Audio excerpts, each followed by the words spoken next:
നമസ്കാരം, ഏവർക്കും കനകധാര വ്ലോഗ്സിന്റെ പുതിയൊരു വീഡിയോയിലേക്ക് ഹൃദ്യമായ സ്വാഗതം. ഭദ്രകാളി അഷ്ടോത്തര ശതനാമാവലിയുടെ മഹാത്മ്യത്തെക്കുറിച്ചാണ് ഇന്ന് നമ്മുടെ വീഡിയോ. കാളി എന്നാൽ കാളുന്നവൾ, കറുത്തവൾ, കാരുണ്യത്തിന്റെ ഭഗവതി എന്നിങ്ങനെ വിശേഷിപ്പിക്കാറുണ്ട്. ഭദ്രമായ അഥവാ മംഗളമായ കാലത്തെ നൽകുന്നവൾ എന്നാണ് ഭദ്രകാളി എന്ന വാക്കിന്റെ അർത്ഥം. തിന്മയുടെ മേലുള്ള നന്മയുടെ വിജയമാണ് പരാശക്തി സങ്കല്പം. ദുഷ്ടരെ ശിക്ഷിക്കുകയും ശിഷ്ടരെ രക്ഷിക്കുകയും ചെയ്യുന്ന മഹാമായയാണ് ഭദ്രകാളി. കേരളീയരുടെ കുലദൈവമാണ് ഭദ്രകാളി. ഭഗവതിയെ ആരാധിക്കുന്നവർ ആരായാലും അവർ സ്ത്രീകളെ ബഹുമാനിക്കേണ്ടതുണ്ട് എന്നതാണ് ശ്രദ്ധിക്കേണ്ട കാര്യം. യാതൊരു കാരണവശാലും സ്ത്രീകളോട് മോശമായി പെരുമാറാൻ പാടില്ല. സ്ത്രീകൾ സന്തോഷിക്കുന്ന ഇടങ്ങളിൽ ഭഗവതിയുടെ അനുഗ്രഹം ഉണ്ടാകും. ആപത്തുകളിൽ രക്ഷകിയാണ് ഭദ്രകാളിയമ്മ. ഭദ്രകാളിയെ ആരാധിക്കുന്നതിന് പ്രത്യേക നിഷ്ഠയോ ആചാരങ്ങളോ ഒന്നുമില്ല. വേഗം അനുഗ്രഹം ചൊരിയുന്ന ജഗദീശ്വരിയാണമ്മ. അഭിവൃദ്ധി ആഗ്രഹിക്കുന്ന കാളീഭക്തർ സ്ത്രീകളെ നിന്ദിക്കാൻ പാടില്ല. ഇങ്ങനെ വന്നാൽ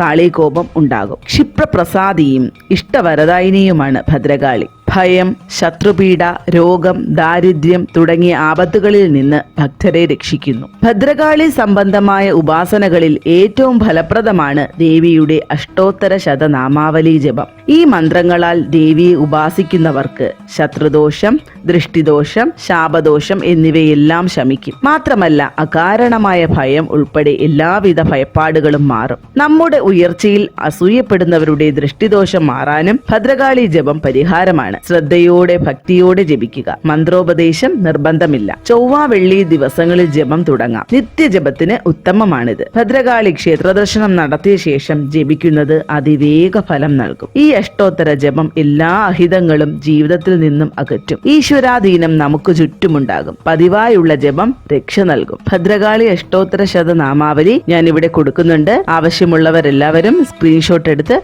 നിത്യജപത്തിൽ ഉൾപ്പെടുത്തുക. എല്ലാവർക്കും ഭഗവതിയുടെ അനുഗ്രഹം ഉണ്ടാകട്ടെ എന്ന് പ്രാർത്ഥിച്ചുകൊണ്ട് വീണ്ടും പുതിയൊരു വീഡിയോയുമായി വരുന്നത് വരെ ഏവർക്കും നന്ദി, നമസ്കാരം.